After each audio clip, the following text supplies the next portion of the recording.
Milo was a scruffy gray tabby with a torn ear and a knack for sneaking into places he didn't belong. But Milo had his reasons. He was searching for a home. For months, he roamed the outskirts of the town, surviving on scraps and instinct. His once bright fur was dull, and his sharp eyes carried a hint of sorrow. One crisp autumn morning, Milo stumbled upon a small, overgrown garden behind a quaint house. The garden was wild but inviting, with unruly vines, scattered pots, and a wooden bench that had seen better days. Milo climbed onto the bench and curled up, his weary body finally resting. Inside the house, Claire sat by the window with a steaming cup of tea. She had recently moved into the house to escape a painful past and start fresh, but the garden's neglect mirrored how she felt inside. As she stared at the tangled mess outside, her eyes landed on Milo. The scruffy cat, with his tattered ear and weathered expression, stirred something in Claire.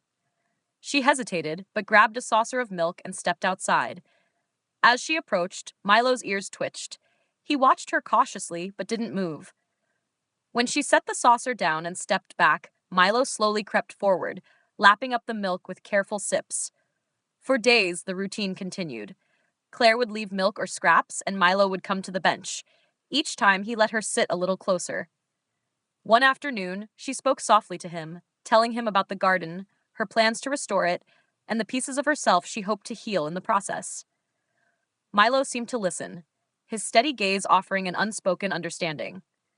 As weeks passed, the garden transformed. Claire dug up weeds, planted flowers, and set up new pots.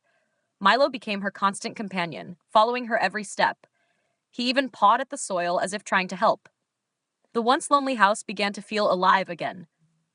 By winter, Milo had claimed the garden as his home, and Claire had found solace in his presence. Together, they nurtured the space, and each other, turning it into a sanctuary of second chances.